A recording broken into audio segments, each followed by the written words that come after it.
We have escaped the whale by using evasive maneuver Delta 5. We still took a knock, but shields held. Yesterday I received a message from Subfleet.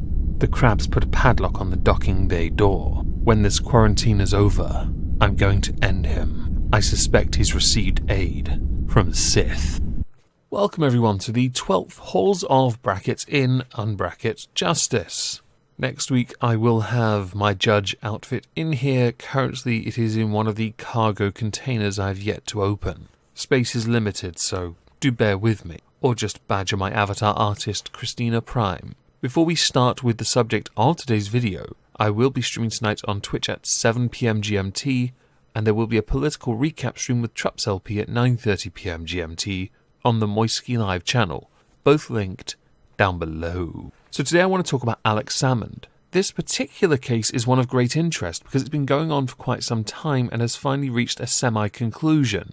Let's say the true result is in limbo because there's some fallout that cannot take place because he's a politician and they're busy dealing with the Samuel Adams virus.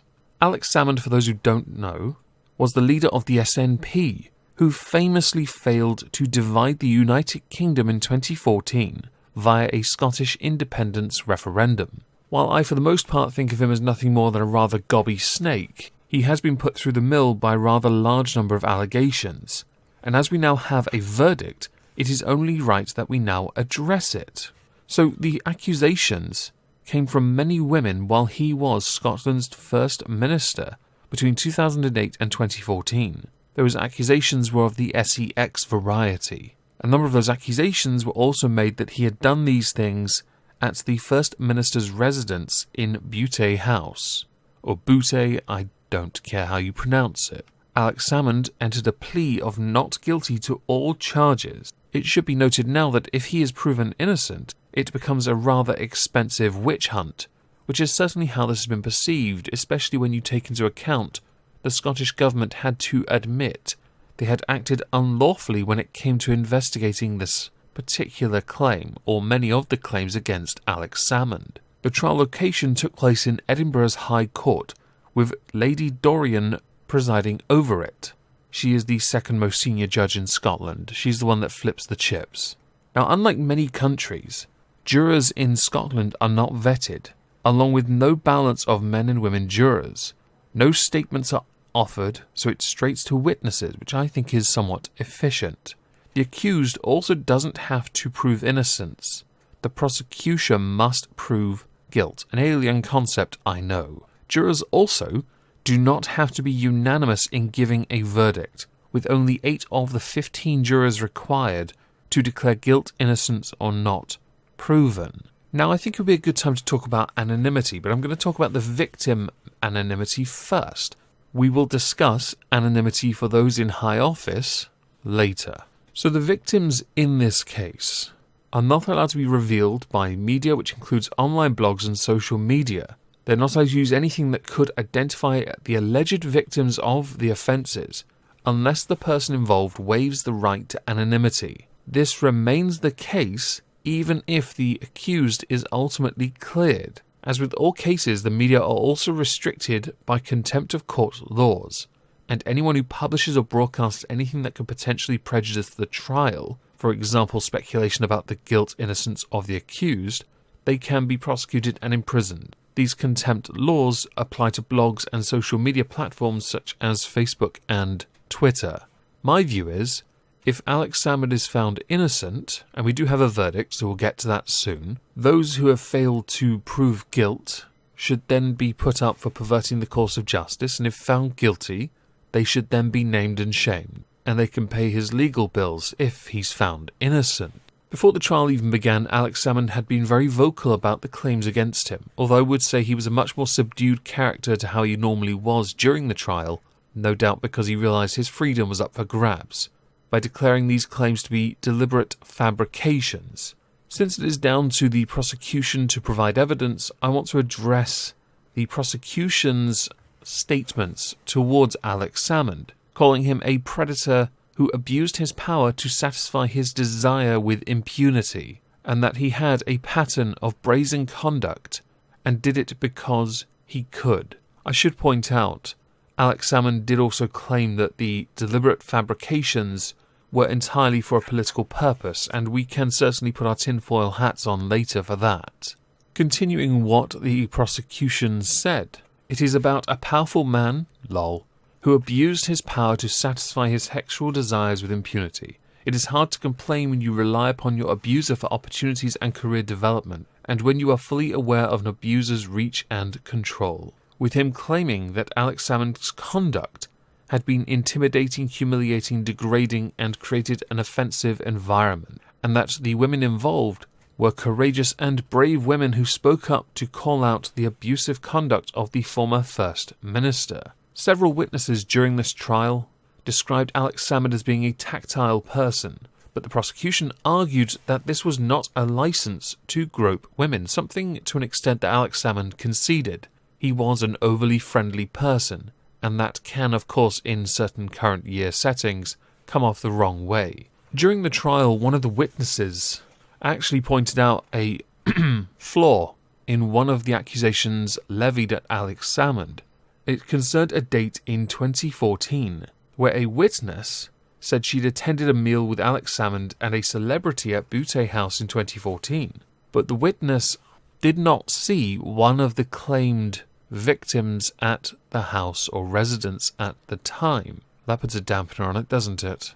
Although one could certainly argue it's possible they can't remember. On the 20th of March 2020, the jury was sent home for the weekend to resume its deliberations on Monday. A jury of 9 women and 6 men retired before going home on Friday after hearing 2 weeks of evidence. The total number of charges laid at the feet of Alex Salmond is 13. So how did the jury find Alex Salmond? Well, Alex Salmond was cleared of all charges. On 12 counts of the SCX charges, he was found not guilty, with the 13th charge being not proven. There was a further charge of SCX on a 10th woman, but those charges have been dropped by the prosecutors. Many of the people who had made these charges against Alex Salmond included SNP politicians, party workers, several current and former Scottish Government civil servants and officials, many of whom still have their jobs.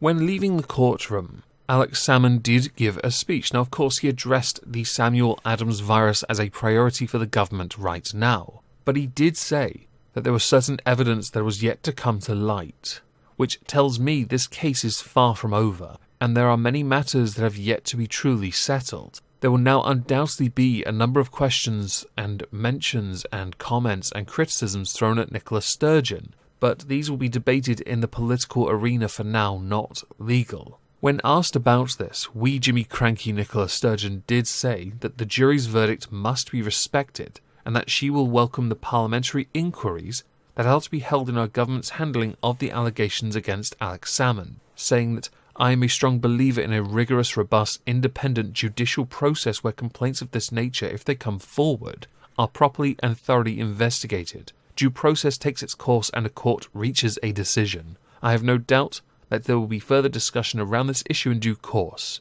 and I will welcome that, but that time is not now. This country faces a crisis right now, and it is bigger than anything we've ever faced before, and as First Minister, my duty is to the public. It is to focus 100% on steering us through this crisis, and that is what I intend to do. This is because of the earlier reference I made to the acting unlawfully of the Scottish Government in the complaints against Alex Salmond. It's interesting to note, since this happened, within 3 days, £100,000 was raised to pay for his judicial review against the Scottish Government. And Alex Salmond is still incredibly popular within his party, which would include that of Joanna Cherry, who tried very desperately to block Brexit, saying that there were now serious questions about the background to these cases, and that some of the evidence has to come to light, both in the judicial review and at this trial, which raises very serious questions over the process that was employed within the Scottish Government to investigate the alleged complaints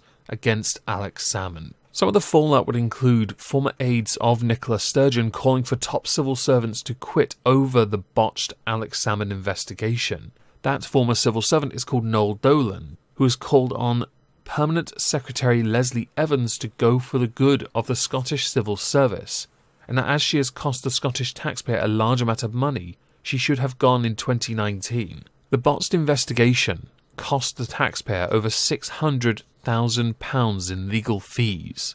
Leslie Evans earns £175,000 a year, and while she did not carry out the probe herself, she does have the most responsibility to carry as she is the senior civil servant in the government. During the trial, there was an application for evidence from the judicial review to be used in the trial against Alex Salmond because he believed that some of the evidence that the government was trying to use then was faulty, was also rejected by the judge, who deemed it wholly irrelevant. I'm not entirely convinced.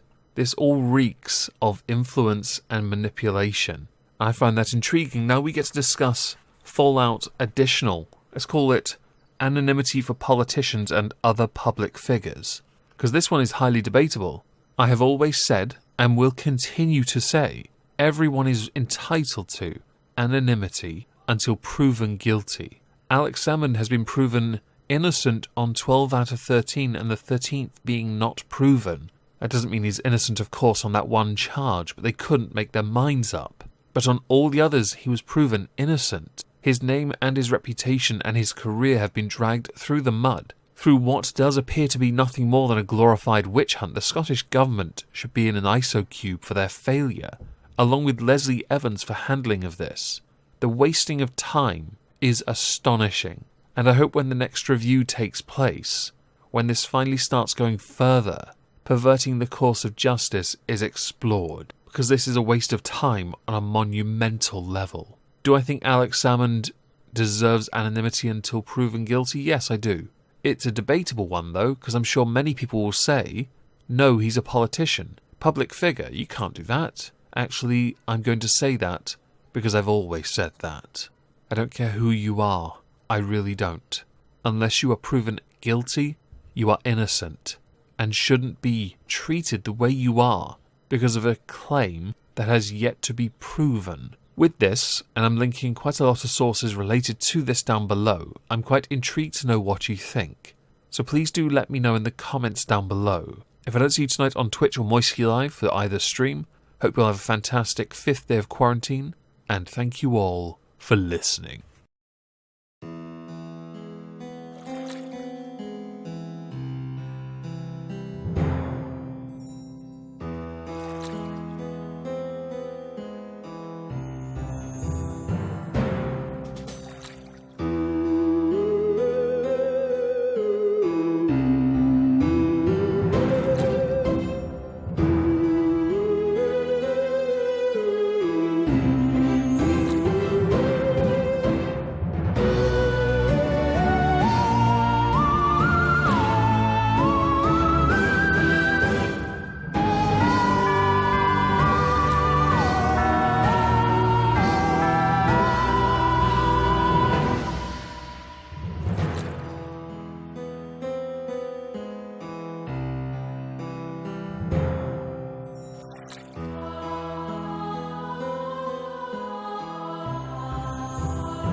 Hehehehe